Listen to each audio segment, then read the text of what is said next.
Hello, good morning, good afternoon, good evening, wherever you're in the world.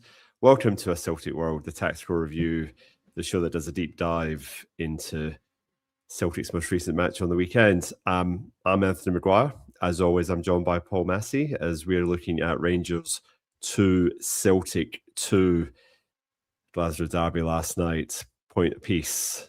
Best result for Hearts, probably, but a game of two halves. We'll get all the cliches out the way early and hopefully give you some sort of analysis. Thank you for joining us. We are half an hour earlier than normal. I've got a flight to catch tonight, so we had a public holiday here and a bank holiday here in Perth, so not working as long today. So appreciate everyone jumping on a wee bit earlier. And and I think Paul needs to go to his bed because we had a big night at the Perth Celtic Supporters Club last night. Guinness was in full flow, well, for me anyway. And not even a chicken schnitzel sandwich was enough probably to pull me a bit of a hangover this morning. But anyway, got to work, made it. But big night, capped off with a big second half performance from Celtic. But before we get into that, Paul, how was your weekend leading up to last night's? You've muted yourself, Paul. You unmute.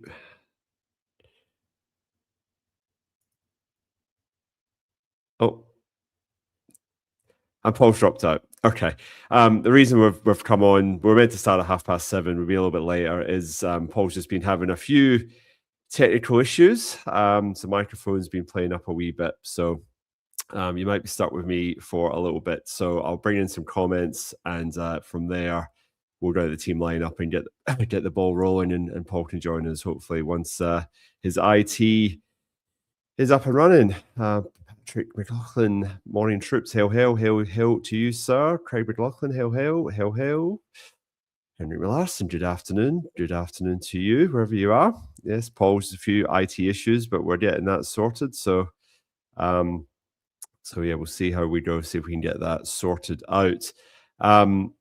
Obviously, a lot of clamour and talk around the team lineup for the game last night. So I'll bring up the team lines here.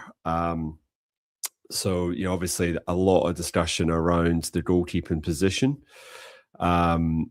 with the fact that Sinisalo put in a strong performance in Stuttgart. Obviously, we came away with a 1-0 win and a clean sheet. So there's obviously a lot of talk about who will be the starting goalkeeper for the game last night. I'm ready to bring Paul in. See if we go. Paul, how you doing? Yeah. Sorry, folks. A bit of technical issues. Can you hear me okay? I can hear you just fine. I was just we're just gotten up to the bit where we're talking about who we're going to pick for a goalkeeper. Good. So just saying that Sinisalo had a decent game during the week against Stuttgart in our first win in Germany, which is quite hard to believe, but there you go. So obviously, I think every podcast and I was on air for Axom after the game saying that Sinisalo had to start yesterday, but would Martinoneill see it the same way we did? So the talk pre-match was that Casper's down with some sort of bug, allegedly. So he wasn't even in the match day squad, with Doon being the backup goalkeeper on the bench. But how were you thinking on that one, Paul? And then I suppose take us into the centre half situation, because obviously Dane Murray again had a strong performance in Germany during the week. So it was obviously the toss up between him and Benjamin Arthur, with Austin Trusty serving the first of his 3-match ban. Yeah, I think basically he's rewarded players for the performance in Stuttgart. Sinisalo, I think, obviously had a really good game on Thursday. I'll be honest, I still didn't think he would get picked. It's a bit of an odd one with Schmeichel.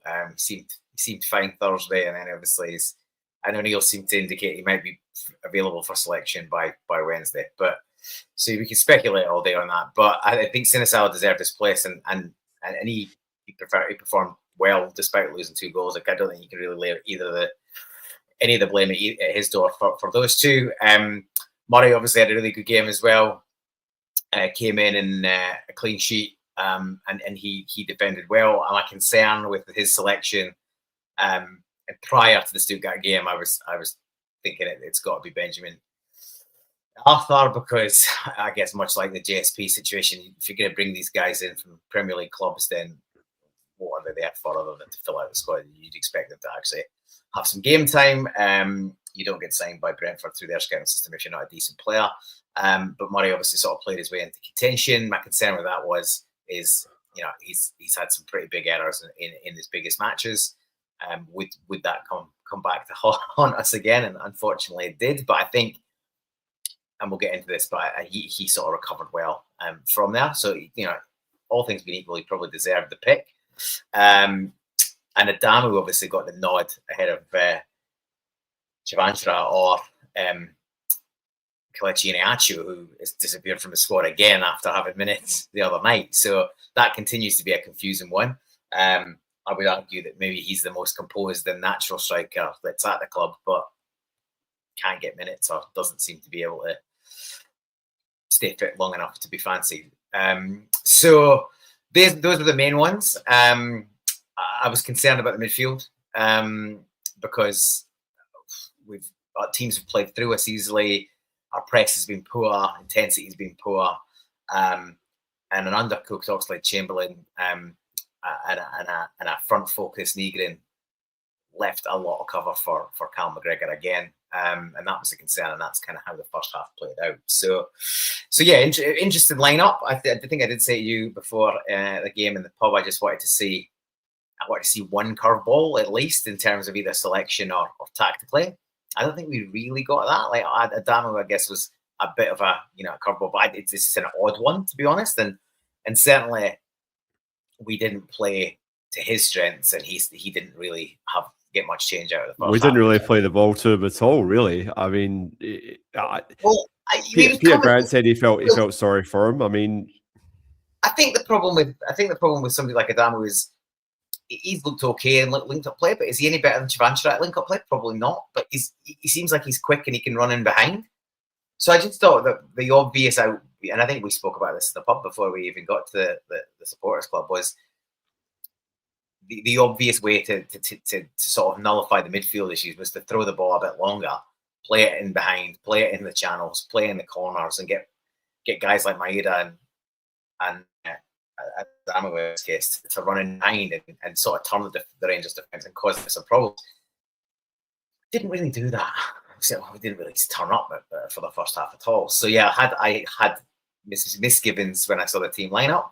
I was pleased that Sinisalo had got the nod, even though I've been quite critical of him. I sort of said he's not showed up much to prior to the Stuttgart game to really to be justifying getting picked ahead of even a very poor Schmeichel. But yeah, he stood up well against Stuttgart and he played well again here. So I would expect him to hang on to the shirt for Wednesday. But yeah, definitely had concerns which were borne out in due course. Yeah, our centre forward situation is definitely a bit of a confusing one, because as you said, we go with Adamu on Thursday night. It's a great layoff for the goal for Luke McCowan in the first minute of the game. But apart from that, I didn't really feel he did terribly large amounts in that game either.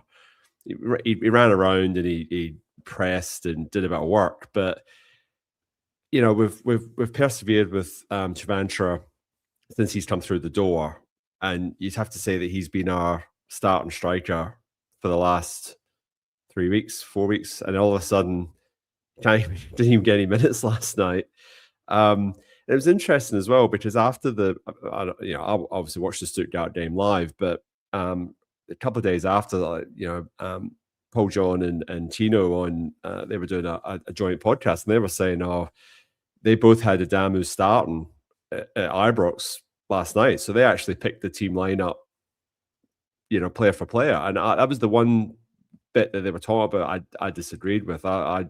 We spoke about it last night, obviously, but I'd have went with Chavantra and used him as that sort of either last man on the shoulder, just popping the ball over the top, or if you're really under the cosh, then play it into his feet and hopefully get him to draw a foul Not that John Beaton would give you a foul or a yellow card anyway, but try and get into the game that way, especially with the midfield the way it is, which, I should understand why we went with the midfield three that we did. But, Oxlade-Chamberlain looked like deer in the headlights last night, and that was quite concerning because obviously he's played at a high level. You think that the occasion wouldn't get to him, but it can happen, and it does happen where sometimes players can't adapt to the frenetic nature of that particular tie, and he just looked a bit off the pace. He was at one point looking for a free kick, and just looked really, really uncomfortable. But it comes back to Hatate horribly out of form, sulking, playing terribly. Bernardo, non-existent, hasn't taken a chance when he has had a chance to play. Luke McCowan busted his hump on Thursday night, so I thought it'd be a bit hard him backing that up 2 or 3 days later. So I could sort of say, well, look, I think he's definitely your first choice coming off the bench, potentially as a midfield option, but I think try to start him. So what you're left with? You're literally left with Negrin, McGregor, and Oxlade-Chamberlain, or you throw, like you say, the mystery ball, the googly, and you throw like a Sriracha into the midfield or something like that. But it just didn't work. And I know our group chat was blowing up saying that that midfield won't work, whatever. And I was trying to be optimistic. I thought Oxlade-Chamberlain was further along than he was, but sadly not. And then again, it just felt to McGregor to try and manage the midfield by himself. They played with two up top, so they pressed our centre half, so they weren't really getting much time on the ball. They need as much time as possible. They weren't getting it, and then as a byproduct of squeezing them, they were squeezing McGregor. So it kind of just rooted our usual sort of flow of play for that whole first half. And interestingly enough, we obviously come back into the second half, which we'll get into, but it's interesting with Danny Rowe how he decided to take a centre forward off and put a midfielder in, but then not really change how they played. So all of a sudden, Shamiti didn't look anywhere near as dangerous when he's only up there by himself.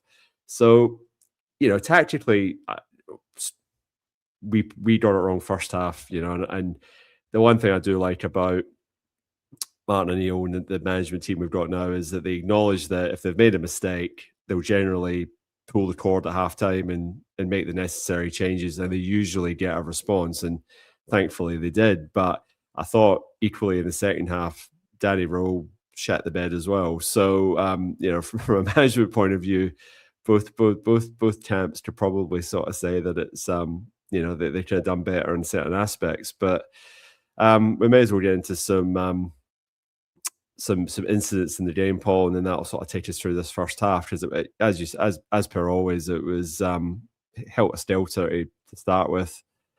This was an early chance for Rangers, but it ended up being offside. But Sinisalo wasn't to know that, and he pulls a decent block here from the flick from Raskin. I think, so this is the lead up to the first goal. And I think if Callum McGregor had his time again here, he would have done something differently. Try and rattle the ball off for a player for a throw in, but to pass it inside to Arahu here. This is what basically starts the chain reaction of events that leads to their first goal. So Paul, I'll bring up some images, and do you want to just sort of talk us through what you saw? Yeah, so I think, here, obviously there's two coming to press Carl, and I think that's Yang has come really deep and short as well. So there's no obvious pass there, and I imagine obviously Adamu's sitting higher up the pitch. I think, as the time again, obviously he's weaker on his right, but as the time again, he's probably just wanting to bang that up the line and reset. You know what I mean? At worst, just knock it up the pitch. If we can't retain the ball, just knock it up the pitch and reset. But he gets himself in a right mess, sort of double backs on himself, boxes himself in the corner, then plays a horrible pass to Araujo, who we can see here has been double teamed and then effectively robbed. From there, Rangers work it really well, actually. It's a good little pass in here. Mikey Moore, who had he had a great first half and looked dangerous every time he came forward. Is aware enough to sort of take the ball under pressure here, take a touch, and then just opens it up. I think is that Raskin on the edge? Yeah, or he's maybe puts it straight across one more. Can't remember if he goes back to Raskin or maybe he goes straight across to Chukwuemeka. Sterling, I think that's Sterling. Maybe so. And then he slides it down the line, I think, to Scott Olsen, who just look. It's a simple drop of shoulder and a shuffle. I think I don't want to get too hard on Skills, but I think he gets done a bit easily here. And obviously he's worried about now. They're in the box. You can't really touch it. Is he a little bit out of position here, Paul? I mean, should your centre-half really be getting sucked out? He shouldn't be. But then I think, I don't know who that is. That Kieran Tierney in behind him? Yeah, Kieran Tierney behind him. They've kind of got themselves into the wrong, the opposite positions. So Scales has gone and covered and Tierney's dropped in. So I just think it's not much skill and he gets totally done. And then between Yang, like Chermain does the finish is incredible, but he does well to pick up some space. So he actually drifted in. He was out on the edge of the box when that move was sort of starting, and so he just drifted in late, and he manages to get himself. He's like a big lad. He manages to get himself between our right winger and our right back, and neither of them gets close enough. All it takes here is for one of them to be close enough and be brave enough to jump and try or even look like you're going to hit it, and you win a free because of high feet. But neither of them get close enough. And to be fair, it's a brilliant finish, right? It's a really, really good finish. He could try that another 10, 15 times and not connect as sweetly. Like, it's a perfect connection, and backing away from Sunisalo, and he's got no chance. It's a really good. But defensively, it's a shambles from our point of view. Carl makes a pig's ear of it. Arayo could probably just try and hump it out of the pitch, and he doesn't either. Then we allowed to be. We're too passive, and we played around. And then Scales is obviously poor when he's trying to shut down the winger. And then we've allowed their biggest centre forward to just drift in completely unmarked and do that. So not a great goal from our point of view, but a really good finish from the striker's point of view. Yes, no, it was not great at that point. And then, they could almost have scored, I think, a couple of minutes after that. There was another chance that we haven't got images from, but they broke down, I think it was Mikey Moore again, they broke down our right-hand side, and I think Salah, he makes a save there, and but that was again, we tried to out the park, broke down, and they countered us straight away, and that was where they were quite effective. And they just had 3 or 4 players in clumps, and every time they played the ball forward, they managed to trap the ball in our half. So basically, how I said how I wanted us to set up against them, they were doing it to us, and it was a problem because they were winning the first ball, and then they were also winning the second ball, and then, like you say, when you're high up area, it's putting us under all sorts of pressure. Henrik Larson here saying here, a Glasgow derby is a unique atmosphere and has gotten the better of many a top player. Yes, I think that's definitely, I just think he underestimated the pace of the game. Like he seemed to think he was going to get more time. And I don't think he'd have got that time in a run of the mill league fixture in Scotland. Never mind in that kind of derby match. And he got caught 4 or 5 times in the first half. It wasn't even the odd one. He had one nice bit of play where he span and jinked, and he played a lovely ball in behind. But really, that was it. And I was talking on Thursday's show, I think, about whoever they decided to do to do it with. Back to my previous views about playing a double pivot. So playing an extra deep lying midfielder and allowing Negrin to be freer and join up with a striker, but have somebody much more disciplined next to Callum McGregor and just sort of try and lock down that midfield a bit more. But Oxlade-Chamberlain was neither here nor there really. And I'll be back to the drawing board for next weekend, because can Rio Tati pull that off from the start? I don't know. Spoiler alert, obviously he comes on at half time, but I still don't think we've answered that question. Obviously we're at a game against Aberdeen, so I mean the cup game is like a that's 2 games away. We've got to worry about going up to Pedodry in a couple of days' time. So still try to work out. And the centre forward position again, like I said, mystery. But anyway, this is the aforementioned blunder that Peg Leg Lonergan's just brought up here, saying you cannot continue to make blunders like that. But then obviously a few people in the comments saying that, obviously credit where it's due, that after this he did sort of steel himself and didn't crumple in a heap, which he did do at Tynecastle, because he made the one mistake and then he compounded it with a second mistake about 15 minutes later. So I actually thought he this one moment aside, he did have good. And I know that's, you're talking about central defenders, like you really can't make these sorts of mistakes, but the lad gets thrown in the deep end every time. Like, he doesn't get a run of games against Livingston and Kilmarnock and, the bottom teams in the league. He always seems to get lumped in when we get a suspension or an injury, and it always seems to be a Hearts at Tynecastle or a Rangers at Ibrox or, Stuttgart in Germany. Like, his development has been stunted to, all belief. Yes, he's had injuries, but he's been with the club now for nearly 5 or 6 years. He got games under Ange in his first season.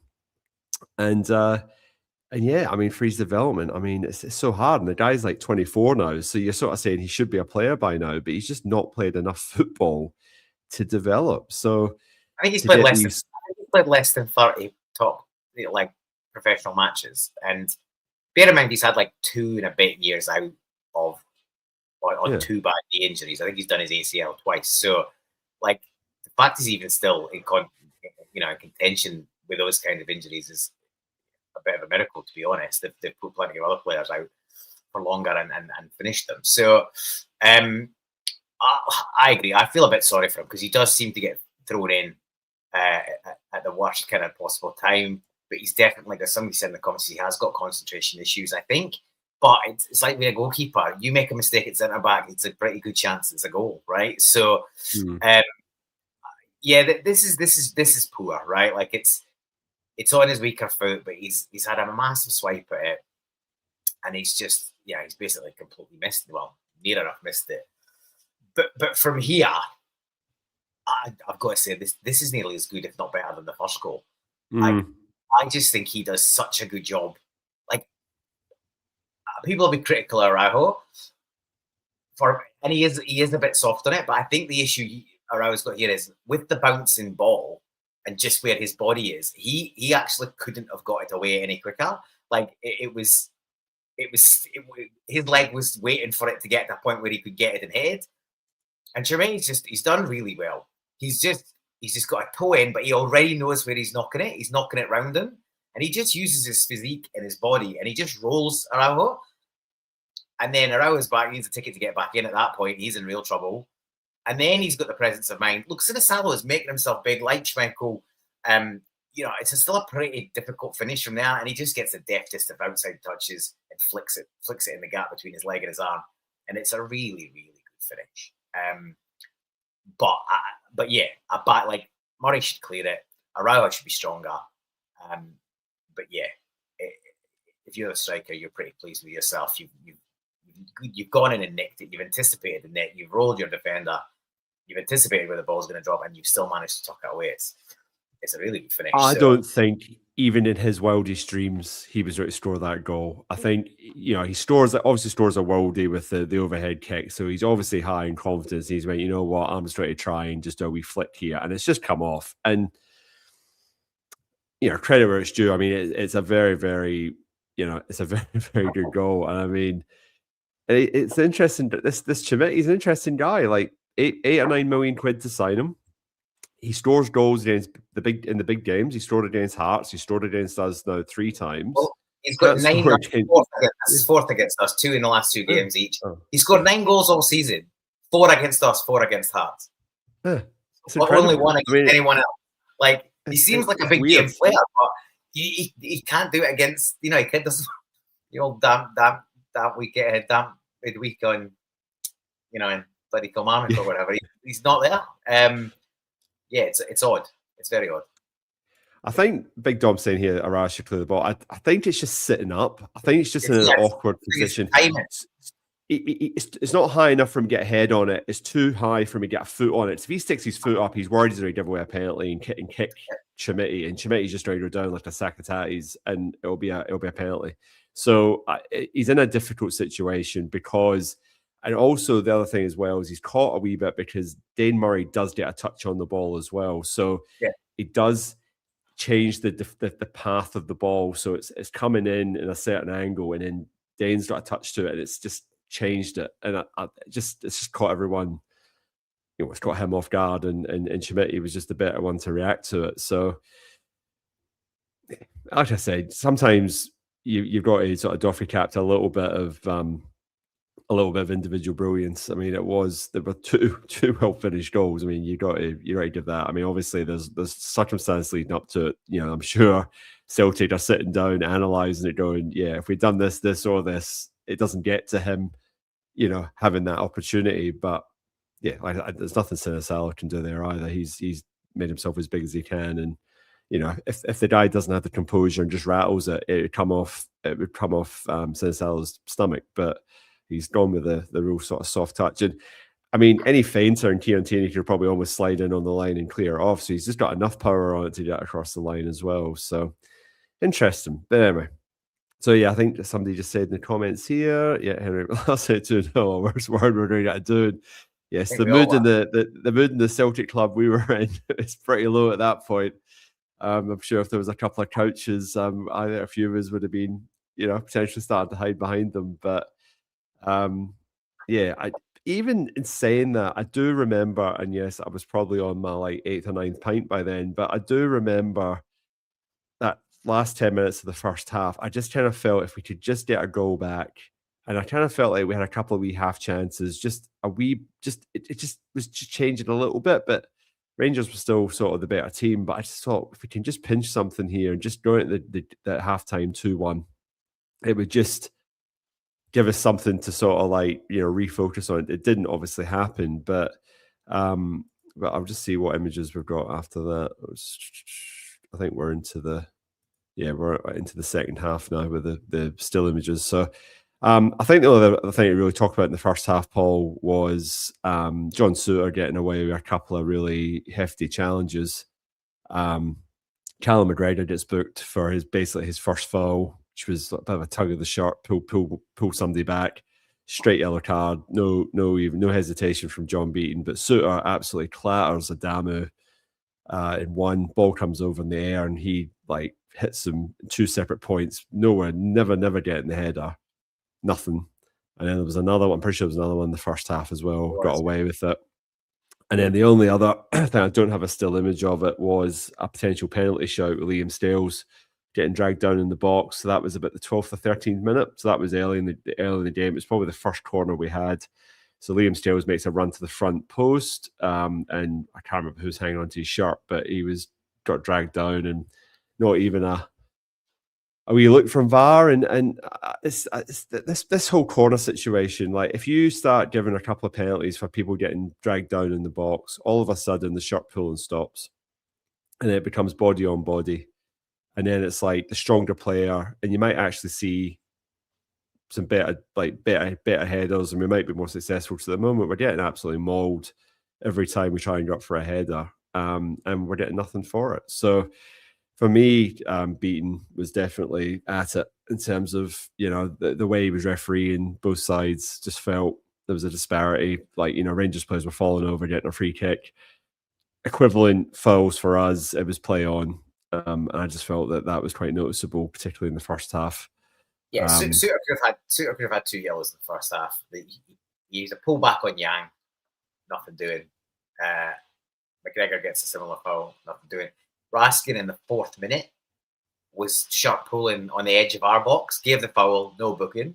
Classic, you don't want to book anyone too early in the derby match. He just gets away with it, right? But it's a yellow anywhere else in the pitch, any other time, it's a yellow. He gets off with that. And yeah, Souttar had one, nothing. Cal has one, pinged. And yeah, the Adamu one's ridiculous. Yes, he eventually wins a header, but not before he's totally taken out the man and basically a knee right through the midriff. And And then eventually he does get booked in the second half, which even if one of those ones is given in the first half, he's walking, right? So but you can't put that challenge in, Paul. That's the point. Like you can't take Tinecti out in the second half if he's on a yellow. He won't. He'll let him go, and then all of a sudden we've run an attack. But because he still had a yellow card up his cuff, he's just come out and absolutely clattered Tinecti, and it's like, oh, I'll take a yellow card, because it was only at that point it was only 20 minutes to go. So it's like you can walk a tightrope for 20 minutes, but if you get booked in the first 20 minutes and you've got to walk a tightrope for 70 minutes, it's a totally different proposition. But it just happens to us. And it's the thing that pisses me off with referees with Celtic games, is that like these guys get away with a couple of freebies, and it's not until the second half that the yellow cards start coming out. And by that point, the game could be done by then, and it's crap. And it's like, you either keep the standard, and if that's a yellow card for McGregor, then there should have been a couple of bookings for Rangers players in the first half. But as I said, as per always, no. Anyway, so half time comes, obviously big, massive 45 minutes to basically do something to probably save our season in terms of the league campaign. So Martinoneill turns to his bench, double substitution. The Ox is off, takes Yang off, and takes the Damu off. My apologies, takes the Damu off. Moves Maeda into centre forwards, and then brings Tinecti out on the left wing, and Rio Hatate straight swap for Oxlade-Chamberlain. And at that point, you're thinking, okay. Rio has obviously, divided opinion, and he's come under a fair amount of criticism on this podcast and many other podcasts. But Martin keeps turning to him, and you're thinking, well, you either got to sink or swim with this decision. I thought Luke McCowan might have been a shout, but he's gone with Hatate. So at this point, Paul, I know obviously we'd had a few beers by then, but how are you feeling coming out this second half with the changes that were made? Well, it's on current form, and Tinecti's, he's shown a bit here and there, but it was hardly the cavalry charge of optimism that you kind of were looking for. It was a bit of a head scratcher that Maeda got pushed through the middle. We did that the other week, and it went to no avail, no benefit. And eventually, then we brought another striker on. Transfer, as we say, has been a number one striker since he got up to match fitness, and it just seemed obvious that you'd throw him into the mix, and he's a bit more physical. But to his credit, Maeda was heavily involved in key moments in the second half. So does that necessarily happen if Chivatra is on the pitch? So you've got to say that it despite how it looked, it's absolutely been vindicated. Whether it's Martin or him and the management team together, they've absolutely got it right, even though evidence would have pointed to the contrary. But yeah, Hatate got his, Hatate all turned up, and the bad thing is he didn't really do anything outstanding. Like, he was really good, but he was competent. Yeah, he just made himself look great, because he's been much better than recent. But he was just he found bits of space, and Rangers players weren't willing to go with him and mark him, and he was always an out ball, and he just kept it moving. So he was available for fullbacks and centre backs to play to, and then he was shifting play. So if he was picking it up deep in the left back position, he was hitting the long balls across to Dane Murray to open up the right hand side of the pitch. Equally, he was passing it from the middle of the pitch to the wide players, and then looking to join up again. I thought he had a really, really good half. He had a couple, he's probably the one that got the momentum going. He had a good shot from the edge of the box, forced a save early on. Yeah. And yeah, he kept he upped the ante in terms of the pace of our play. Like, we were so pedestrian first half, so just super kind of laboured and slow. And he just turned the temperature up, just turned the pace up, and got it moving, and moving forward and quickly. I thought Tonekti helped with that as well, though. Like he was either trying to cut inside and really try and put Sterling under pressure that Maeda didn't really do very much of in that first half. Like he was very, very quiet in that first half. So for me, he was a big part of sort of changing a bit as well. And this was the period of play. So obviously, as you say, Hatate's shot just before this was probably the sort of the ringing of the bell to sort of say, we're just getting a little bit of more joy. I think this actually came from when Chimiti actually tried to back heel it. And that's what broke down, and that's what got us up the park. And then we had a bit of concerted pressure here. So we actually went from one side to the other and back again. So I'll cycle through these images, but obviously that's what leads to the goal. So you've obviously got Tonekti on the ball at the moment. And then ball ends up, McGregor recycles it, gets it back out to Hatate.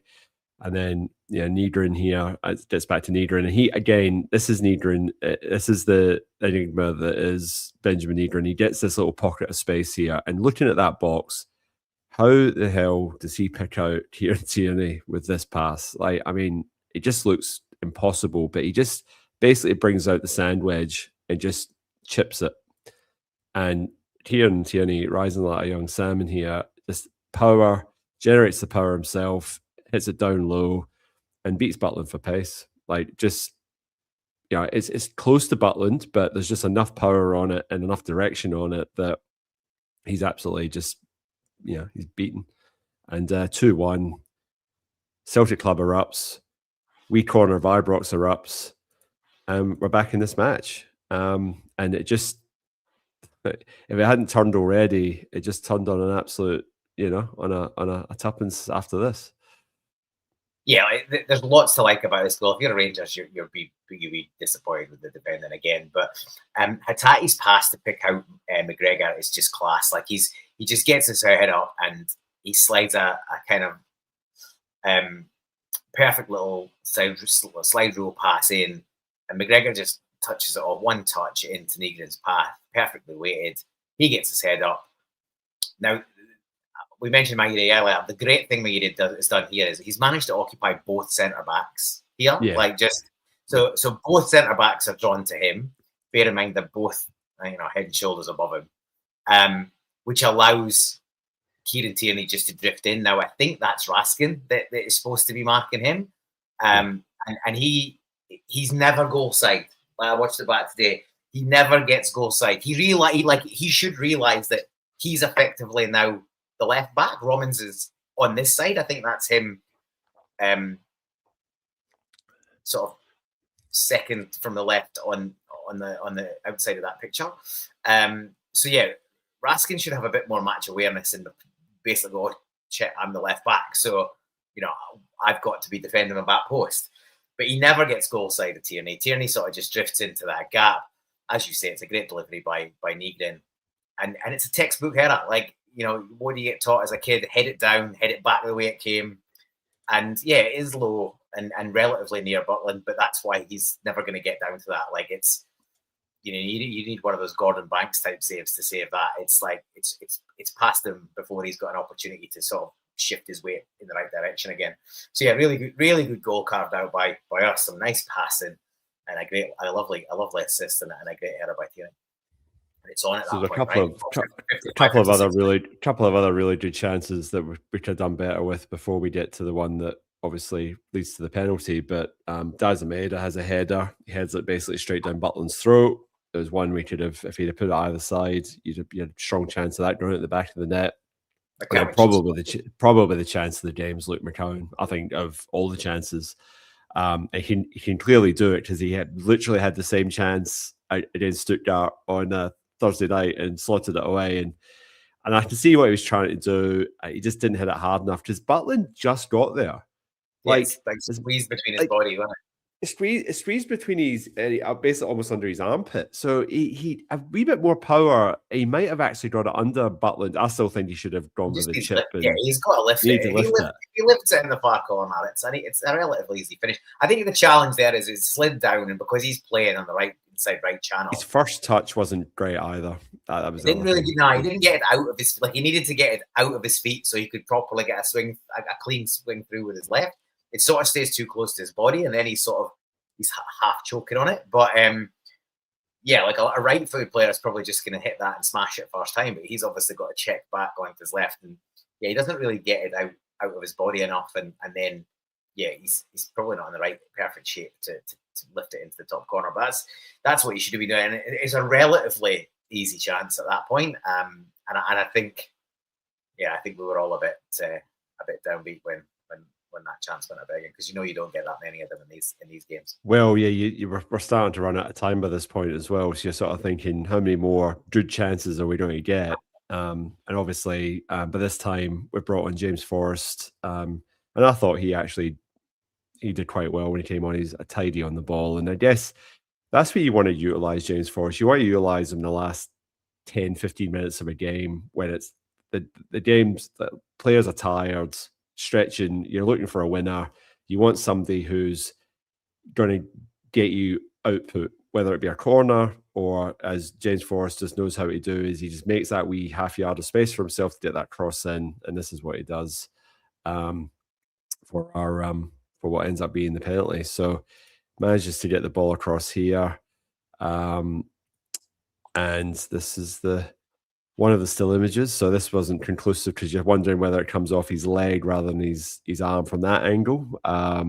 This was obviously the TV cameras at the time, and interestingly, the commentary didn't really get all that excited about it live. It wasn't until play obviously stopped that they realised that they were checking for a handball. But Maeda gets another good connection on this. So you wonder if that arm doesn't get in the way, does Butland save it? I guess we'll never know. And then this is the image that VAR were using, and as we comment here from, where are we? Oh yeah, from Terrace TV TikTok. He's saying it killed Cheating Beaten to give that penalty. So yeah, there's been a few images of superimposed players. He looked at it about 15 times, and this is the image you get shown straight away. So I don't think it's even up for debate. I think he was probably hoping he could say, well, even if it hits his arm, Butland's gonna save it. Well, that's neither here nor there. Either it's handball and it's in your hands in a different position or the wrong position, and both of those things happen, right? Like, it's once you see those images, it's even Chris Boyd wasn't arguing about it. No. It's a clear penalty, and I think it is going in. And let's just clear up this comment from Matt Duffy, who says it should have been a red card. So they changed the rules a little while ago around penalties on a double jeopardy basis. So unless it's deemed to be deliberate handball, which this clearly isn't, you're not going to get a red card for a handball. And also, VAR can't give a yellow card for this either, apparently. So that's why he wasn't booked. But had John Beaton seen this live in play, he could have issued a yellow card. Yeah, like off his own vision. So that's why there was no caution. If he's standing on the line and he punches it over the top of the goal like a goalkeeper, then he's going to get a red card because it's deliberate. In this case, it's just hit his arm in an unnatural position. So it's a Stonewall penalty.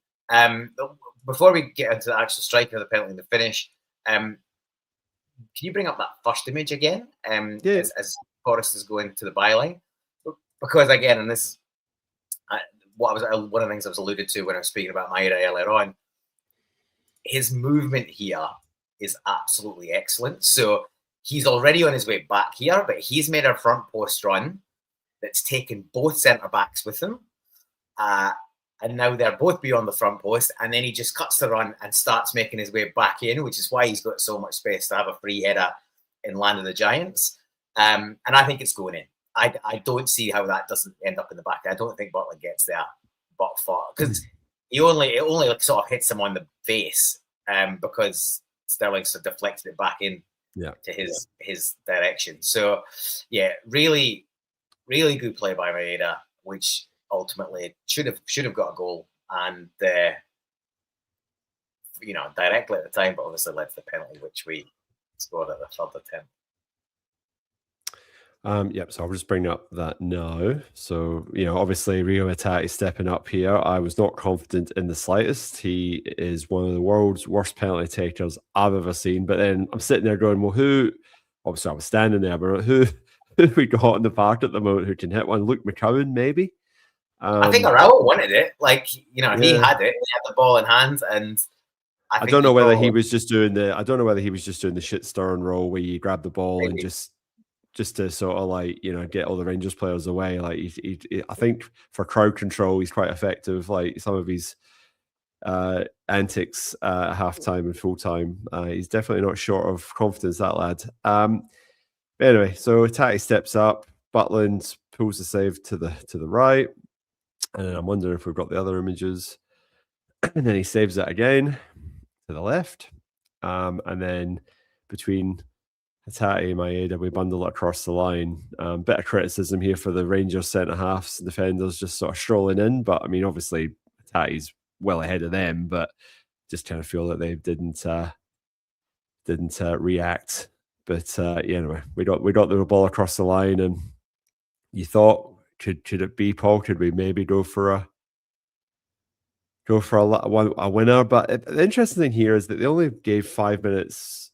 I was just about to raise this injury time, and it's like the VAR decision in itself took about fucking 3 minutes, and then it took 4. I checked it today when I was watching the whole. I watched the whole game back this morning. Plus all the subs. As you say, we were somewhat reasonably well oiled by the time all this happened. So yeah, I think the incident happened in the 87th minute, and it was into the 91st by the time it goes in at this point. So it's 4 minutes there, and he gives 5, and I think in the end it ends up at 6. They changed it to 6, so they found another 2 minutes.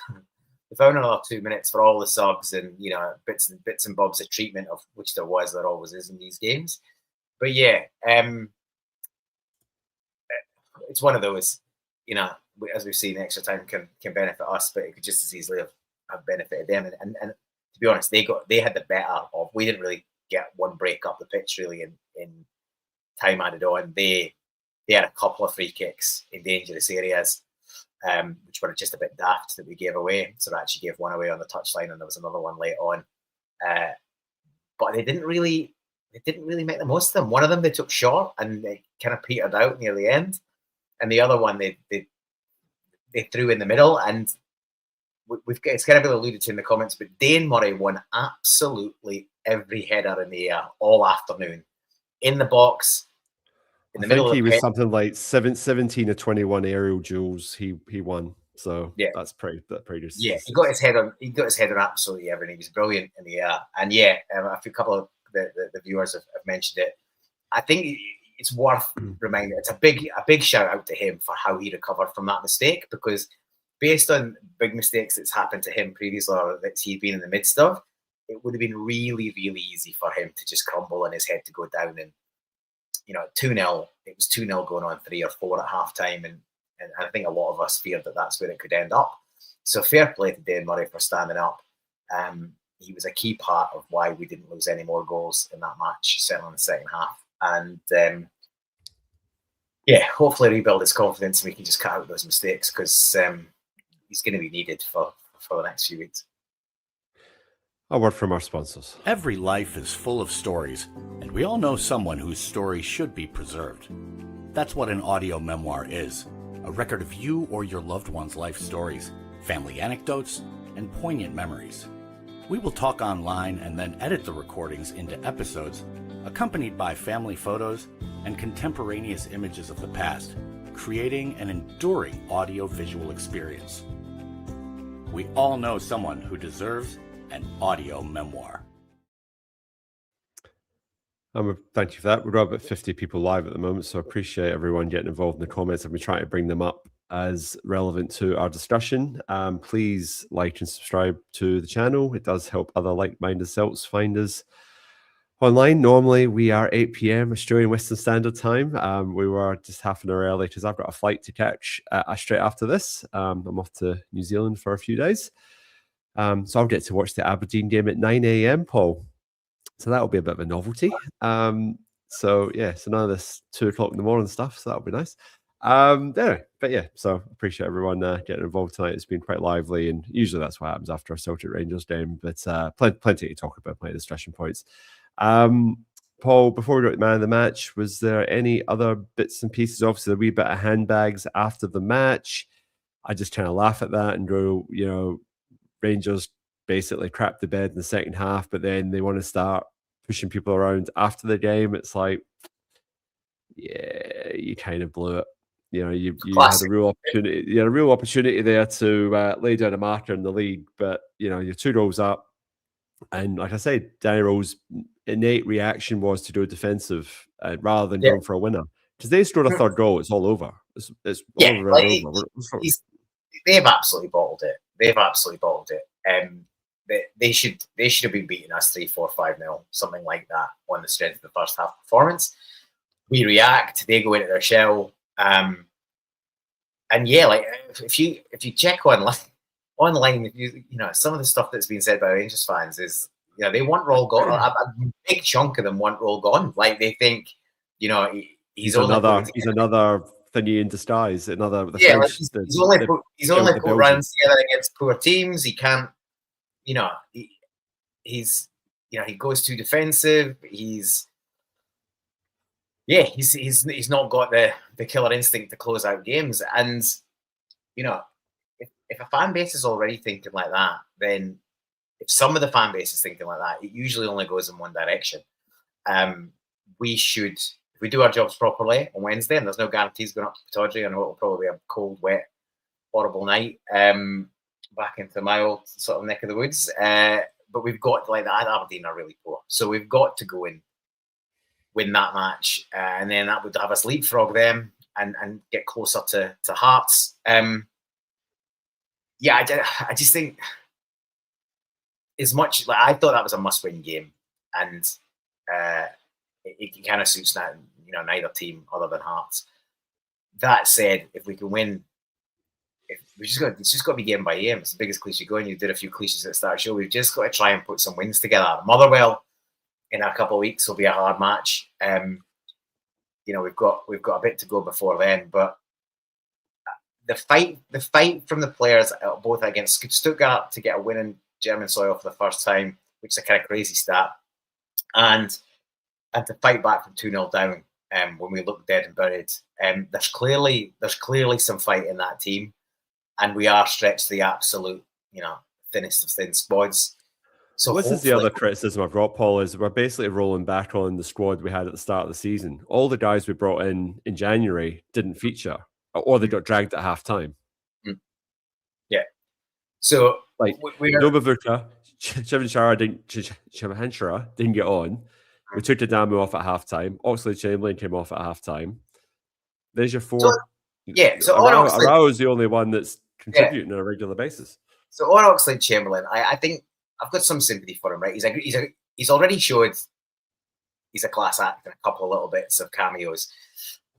The problem is, and this, Big Dom, this comment is exactly what I was about to say, is he's been signed to do 15, 20-minute cameos at the end of matches, to use his class, to pick passes, and to be a kind of a better version of David Turnbull at the end, like coming off the bench.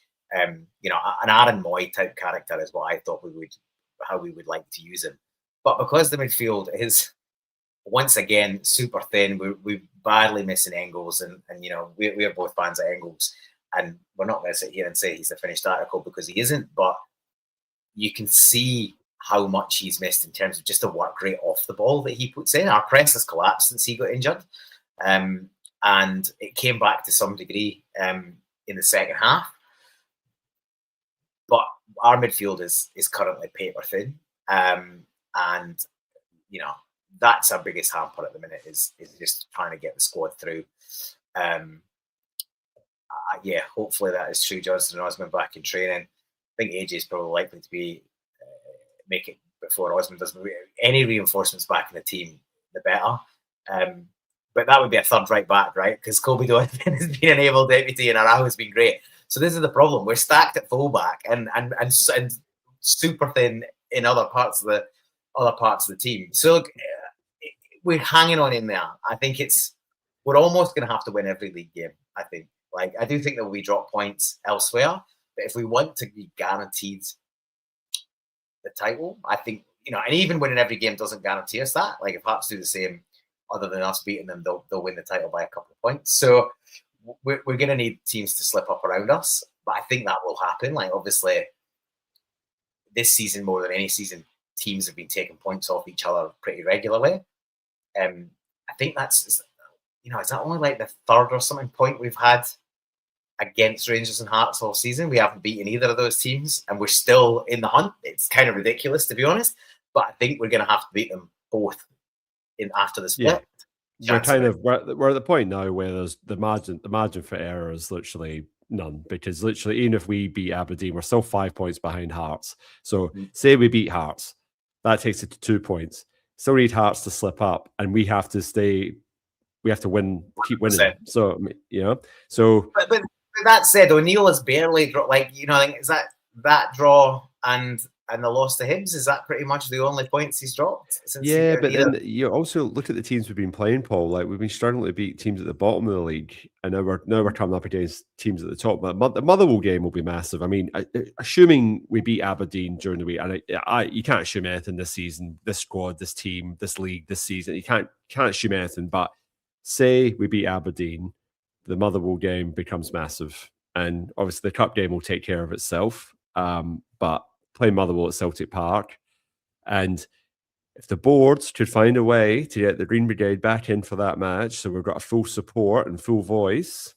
that would do us wonders. But that remains to be seen. So we won't get hung up on the board chat this week. We'll shelve that for another week. But Paul, man of the match, mate, because we are getting to that time. Who are you going with this week? So there weren't many candidates first half, and most players had a bit of issue somewhere around. But I'll say I'm going to give an honourable mention to Benjamin Nygren, because I think he had a very good game and obviously a great assist. He was involved in pretty much. I was a bit surprised he got pulled, to be honest, because he was involved in pretty much all of our good attacking play second half. But ultimately, I think he got taken off for James Forrest, so that obviously worked as well. But for a match turning second half performance, which rolled back the years a little bit, and I hope it's a sign of things to come. And you'd think so, given there's a World Cup place to play for, and probably a contract at another club to aim at. My man of the match is Rio Hatai. Yeah, I agree. I mean, all the pundits called it. I necessarily didn't see it myself live last night, but I've watched back some long extended highlights today, and he was kind of pivotal to any sort of movement getting the ball up the park, and like you say, I think his shot on target that forced the save from Butland just sort of was you could say that's the turning point in the match where we sort of went into the ascendancy. And after the first one went in, it was when's the second one coming in? And like I said, it's just a shame it came so late. Had we taken one of those earlier chances, we could maybe have been going for a winner. And to come away 3-2 winners there would have blown the title race wide open. But not to be. But like I said, we've come away with a better point for us than it was for them. And we roll on to obviously Pittodrie during the week, and then back at that dump on Sunday for round 2. Indeed. Any recommendations or anything you want to give a shout out to, Paul, before we wrap up? A couple of quick recommendations. One music, one telly. Album, back to an album of the week. Gorillaz, I think it's their 9th studio album, came out on Friday. What was seen as a bit what was seen as a bit of a kind of comedy, kind of quirky project with cartoon generated band is now the norm, right? Like, that's AI created bands and stuff is pretty much selling out stadiums and stuff these days, with all the K-pop stuff and all that malarkey that I don't really understand, and is kind of passed me by a little bit. But yeah, Gorillaz' 9th studio album, The Mountain. A lot of Gorillaz albums can be a bit of a kind of eclectic mix and not really a considered piece of work, or doesn't feel like it. But it feels like a genuine album. There's a lot of Indian influence. Both Damon Albarn and Jamie Hewlett lost their dads in the making of this, so there's a fair amount of loss and sort of grief and death in there. And I think Damon went to India post his father's death to sort of kind of work his way through some of that stuff. So there's, as is always with Gorillaz, there's tons of collaborators. In the kind of death theme, Damon Albarn had all these recordings with guys that are no longer, and women that are no longer around, like Dennis Hopper and stuff like that. And he's basically used these recordings and built and written songs around them. So it's a really cool album, worth a look. So it's The Mountain by Gorillaz, that came out on Friday. And then TV, we have just started watching the first couple of episodes of How to Get to Heaven from Belfast, which is Lisa McGee's latest creation. Derry Girls fame, quirky, three friends, basically, three school time friends, still friends, find out their fourth friend from school has passed away, and they get together to go to the wake, and all is not as it seems from there. And it's pretty quirky. It's both dark and very humorous, as you would expect from Lisa McGee, and the leads are all excellent. So yeah, if you're into that kind of thing, check it out. And this was us. This was us last night. So it's meeting the Lisbon Lions. So William Wallace. So yeah, he was doing really well. He'd been on a boat cruise all day and then had to come out to the game afterwards. So he was still on the beers at the end of the game. So we caught up with him after the match and had a wee chat. He said we were absolutely shite in the first half, but we turned it around in the second. So I think we all agreed on that. He was telling us a few wee tales. So yeah, really, really, really great night. And that capped off what ended up being a very good night. So but yeah, no recommendations for me this week. I've got a few days away, so I might see if I can watch something or get something for next week. But it's just been a bit frantic. But yeah, like I said, this was a nice feel good bit to end the night. We're looking pretty sober there, Paul. I don't know what happened there, but anyway, all good. I must have caught it good, because we're probably about 10, 11 pints deep at that point. Oh, we were steaming. Anyway, all good. We'll be back next week at our usual time to cover the Scottish Cup quarterfinal. Yes, quarterfinal. So another redo of Rangers versus Celtic Cup version. Hopefully we get a result, we'll get a win during the week, so that our league aspirations are still there. And yeah, like I said, thank you for everyone getting involved in the comments sections. I was saying here, enjoy New Zealand. I hope I will. Thank you. And yeah, we'll be back as ever next week, doing it all over again. So as per usual, all that's left to say is hail, hail. Hail, hail.